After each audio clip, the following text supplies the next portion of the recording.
Okay, guys, here's the car of the week. The car we promised you is a 1966 Ford Mustang. It's an A-code car. We're going to go into some codes and all sorts of stuff because that's about the car. But some cars, there's more about the cars. It's the history and the story behind them.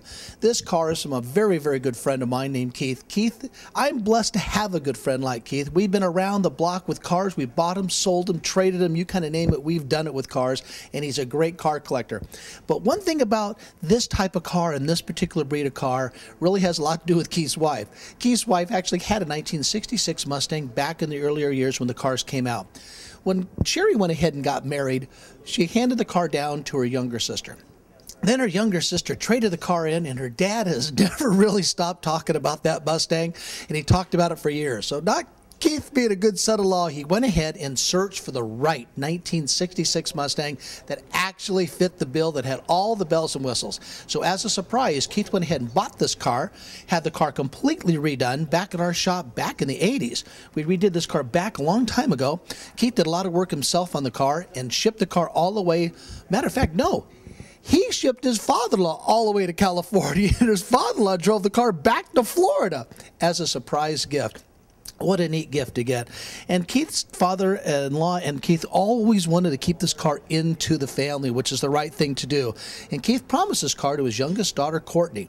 And kind of the neat story is Courtney can't sell this car. So Courtney, when you watch this show, this car is blessed. It's not for sale. So Keith and I can't buy or sell it, neither can you. It's kind of one of those in-the-family cars. So what the story about that car is, Keith's father-in-law passed away many years back. And Keith went ahead and got the car back again from him and kind of redid the car, did some stuff over, and we just got the car back from Arizona. And we went ahead and rebuilt the engine, serviced the car, got this car here completely road ready. And this beautiful, beautiful, nice, soft yellow in this car here is just absolutely gorgeous. Being a GT car with an A-code. Go back to the A-code story. A-code cars are all V8 with a 4-barrel carburetor. And that's a big deal. Being a GT with the dual exhaust coming out the back of the car, automatic. They had a lot of options for these cars, but one of the neatest options they have, and I think probably why Courtney will really like driving this car here, factory power steering. Power steering to me can make and break a lot of cars. This car happens to have power steering. A lot of Mustangs did not have them, so I think it's a very desirable option to have. Nowadays, a lot of your Mustang stores and your collectors and all sorts of companies have come up with kits now to install power steering to make it a little bit more driver and user-friendly for the way the market is today. And we made the car more user-friendly because the car's going to be going to Texas. And I think air conditioning is going to be a real big deal on this car right here. Courtney's married to a really nice guy named Gino, and they got a baby coming on the road. So I have a feeling that the air conditioning is going to be a real big plus for this car and for the family that's going to be using the car. But when we did this, we kind of dressed the motor up a little bit. We kind of had to. We had to tickle it, do a few little things to make it kind of nice. And so we put a little bit of chrome valve covers on it to kind of sweeten the car up. And all of it's painted, all the correct Ford blue, and all the things that really make the car nice. But you know how I am on the show. Safety is always a big deal. So everything's kind of done on a safety note to make sure it's right. Doing air conditioning on a power steering car takes a little bit of work and a little bit of know-how. You guys have done the EC add-ons before, or you're kind of a mechanic and you're watching the show, you're going to kind of understand what I'm getting at. Doing the air conditioning on these cars and doing the power steering, I don't know, you got to do a little tweaking, a little grinding, a little bit of drilling, and a little bit of messing around to get that so it does not interfere with being able to fill the car for power steering fluid. But there's so much to this car here that just makes it absolutely fantastic and sets it above a lot of other Mustangs that are out on the road. Besides being an original, non-rust California car, the car was actually built at the San Jose plant. When you take the code numbers and all the stuff off these cars, you can decipher them pretty much built down to the hour and the day and who bought it, who sold it. History on them is really a pretty big deal. Pedigrees on cars is a huge big deal all through every breed. I don't care what make a car. But the San Jose plant doing these Mustangs was kind of a big deal for guys who live down here local in the area. So when Keith lived in California at the time, he kind of really wanted a San Jose car because that's what his father-in-law really bought, was a San Jose car. And he kind of wanted to get close as he could to the original piece. But when he found a GT, that's the holy grail. You got the GT lights in the front of the car. We had to replace one of the bars that go inside the inside. They look like big ice cream scooping spoons. But, you know, little things like that that make the car absolutely spectacular. And the color on the car. This color is just, this is 1966 Mustang yellow. And it is just absolutely superb. And you stand back and you can just tell just the quality level of the car. There's the right emblems on it, the 289 emblems. These hubcaps There are so many options you can really do with wheels and stuff like that, but I'm a firm believer of a steel wheel. Hubcaps are just a great touch, for the originality and showing the car, the authentic of the car. It's authentic with a hubcap. Not everybody had the GT style steel wheels is what they actually called them.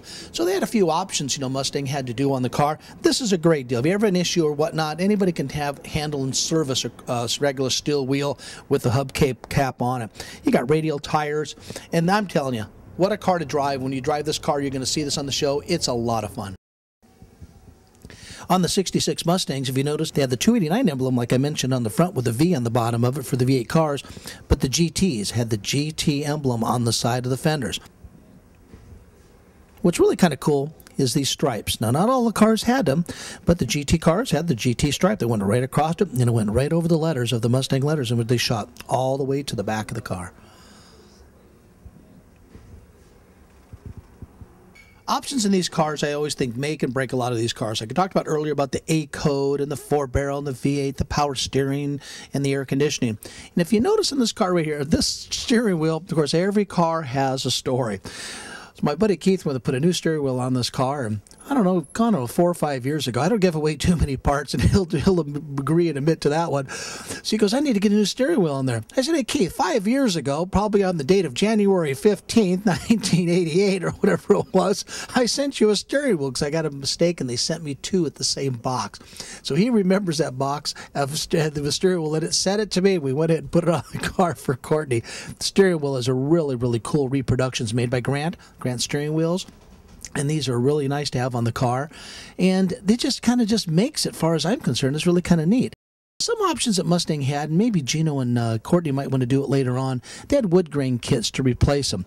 And Mustang had a couple different dash options at the time. These actually have gauges. You'll have your fuel, you'll have your oil, and you have your speedometer, then you'll have your amps, and you have your temperature. These are actually gauges. They had another different package also that had what we call idiot lights in these days, where they were kind of a set of lights on the car. But we went ahead and we didn't do nothing with this, but these are things you can actually add to your Mustang, and people do add a lot of options and a lot of things to them. And I don't know how well the camera can get to this, but we got right here an inside factory remote mirror. Now, it's not on all Mustangs. It's not an easy item to come by. And, of course, the Mustang stores all sell all these type of options if you can. But I do make a statement on the show, and I make it 1,000 times and all year round. A car is only original once, and having the original parts on the original car is really the right way to go. And if you kind of notice in this car that when from the outside of the car had the vinyl roof, I think the vinyl roof really makes the yellow really spectacular, but in these air conditioning systems, this right here, I used to call them a knee knocker, but that's really all they had available was the under the dash unit. Nowadays, they have companies like Vintage Air has a system that actually bolts underneath inside the dash, which takes up some of your glove box space, and you can actually put vents under the car. It kind of hides it and tucks it away, so you don't really have to have what we call the knee knocker. Some of these cars had center consoles. If you have a center console with an automatic shift lever in there or 4-speed, whichever option you have, you're going to have one heck of a time. You can't have the air conditioning unit in there. It's very difficult to go ahead and put it in. So the underneath dash units are kind of a really pretty big deal. But a black interior car with these type of seats, they had pony seats, and pony's a whole nother option. But being black interior, the seats that we're looking at, these are all original. None of this was ever replaced. Carpets are all original. The seats are all original. Everything inside this car here, the door panels, the dash, everything you're seeing, none of that's been done. It's all been detailed. Now, Keith's a very high-end collector. He likes good stuff, and he takes care of his stuff extremely well. And his wife, Sherry, always likes all his cars with the best paint, the best way that they can look, because she has a lot of class, and she likes them to look really right, too. So it's a really good way to have him. So he's a good collector. He keeps his stuff up. And this just shows how well a car can be kept and maintained throughout the years of a couple different owners. So they bought it from the original owner and went to his father-in-law, now back to him. Now, Courtney, this car's on the show because this is how this car's going to look in 10 years when I come and visit you guys. This is the letters I'm talking about. When you go ahead and see in a Mustang, they usually start out with their set of numbers, and in the middle, you're going to see a letter called A. A code determines what type of motor they had, what style, what options the engine came with, being the 4-barrel or 2-barrel or the 6-cylinder cars, so on and so on. So that's a pretty important issue to go ahead and have an A code on the car. This 289 engine is an excellent motor. These are fantastic, a lot of power, and they did really the right thing for them.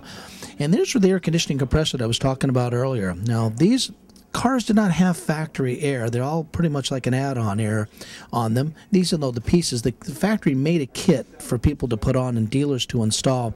But the way the setup is done is it's so close to the power steering, we had to do some modifications for Keith to make this so this is a little more user-friendly. I think it's always been kind of a little bit of a negative sometimes trying to change and check the power steering fluid within times and years on the roads, but I'll tell you, after it's in the car and it's set up, this is really a cool way to go. All brand new ignition wires, belts, fan shroud. Fan shroud is recommended highly for a car with air conditioning. Now, when the car's going to be back over in Texas, it's very, very possible that an electric fan will need to be installed. Electric fans usually go in the very, very front of the condenser. There's not a lot of room on a Mustang to put one in.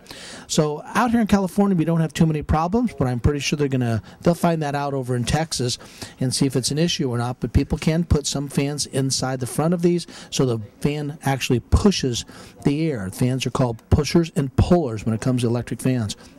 We went ahead and took care of all the cleanup inside the engine compartment. We did dress it up, a little bit of chrome valve covers, give the car a little bit of style.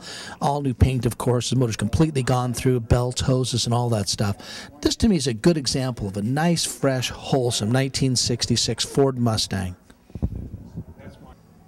And one great, really, really, really cool option, these gas caps. I think Mustang, Ford, you guys had it down because these look really cool. The big GT emblem on there, a nice big old school gas cap. Take that sucker, twist it off, and there'll be a couple cables to keep it on the car. Great way to put gas in.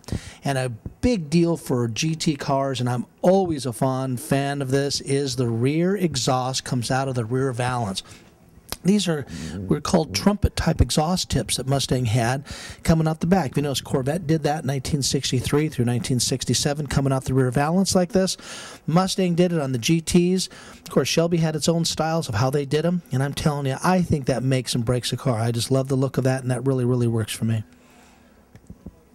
I think one of the neatest touches on one of these cars in the 1965, 66 Mustangs, even the latter years, but these are my favorite years, 64 and a half, 65, 66, is the vinyl top. The vinyl top makes this car here to me. I think it just really, really pops. It makes it work on it. Vinyl top's in fantastic condition there, Keith. It is absolutely beautiful. Good job. Really nice and clean. It's the factory material. This top was redone at one particular time. And you can actually add a vinyl top to your Mustang. There's a lot of work to install them, but the big deal is you got to go ahead and get these big chrome bars that go all the way around to the back. This is not a stainless piece. It's actually a casted piece to go on the back. So to put a vinyl top on your car, highly, highly recommend it. So guys, that is your car of the week. Courtney, this car is ready, and it's get on a car hauler, and it's all the way to Texas for you and Gino and your new little baby. The beat won't stop. It's always on my mind until I reach the top. Oh, live long and sing my song.